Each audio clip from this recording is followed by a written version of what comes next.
Então, após vocês lerem para eles as questões, eu quero que vocês perguntem para eles e eles têm que lembrar o que estava escrito no texto para dar as respostas.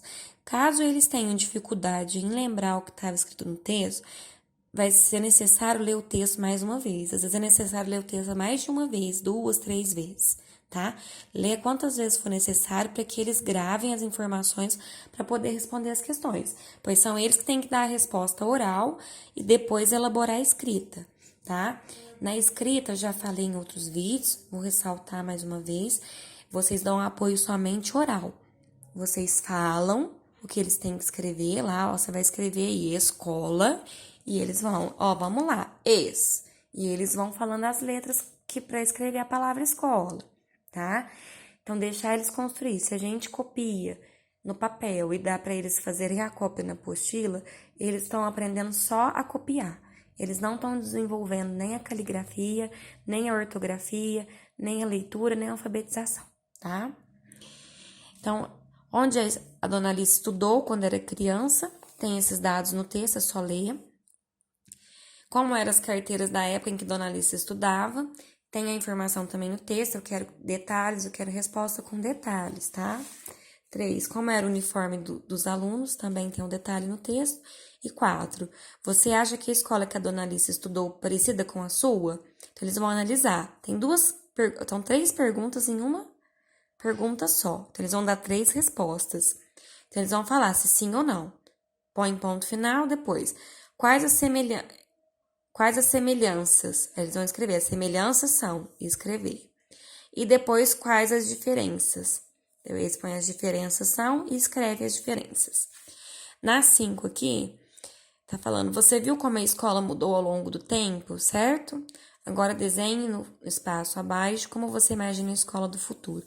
Então, que pode deixar eles fazerem da maneira que eles imaginarem mesmo, tá? Eles não têm uma resposta correta, eles vão usar a imaginação e ver como eles acham que seria uma escola no futuro, tá? Após eles acabarem esse, nós vamos entrar num capítulo novo, chama Nas Asas do Tempo, tá? Esse capítulo vai trabalhar com o tempo, passado, futuro, o que vem antes, o que vem depois, presente, tá? Toda vez que começa um capítulo que tem essas questões são só de bate-papo. Então, a gente pergunta e eles respondem oralmente, não precisa do registro escrito, tá? Só que sempre é importante que na hora que a gente lê as questões, fazerem eles refletirem para dar a resposta. Se a gente dá a resposta por eles, a gente não deixa eles se desenvolverem, tá? Eles pensarem. Então, aqui, será que o tempo acaba? Eles vão pensar, eles vão dar a resposta que eles acham. Após eles darem a resposta, a gente pode interferir e explicar, tá? Que o tempo é algo infinito, mas primeiro é necessário deixar eles responderem. Quanto tempo faz que você chegou à escola hoje? No caso, essa resposta não vai ter como, que eles estão em casa, né?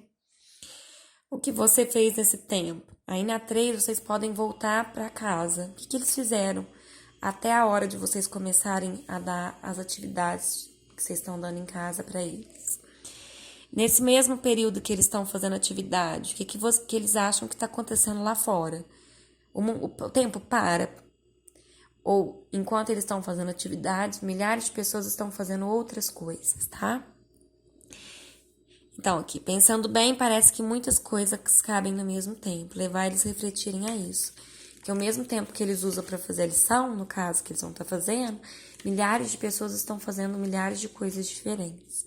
Então, o tempo cabe muita coisa, né? Depois disso, vem a parte que eles vão adorar, principalmente os meninos, né? Que vai falar da origem dos super-heróis. A história é uma sequência de acontecimentos ao longo do tempo, assim podemos marcar a história como uma ferramenta muito simples que é a linha do tempo. Por que ela chama de linha do tempo? Porque é uma linha mesmo e ela vem marcando os anos.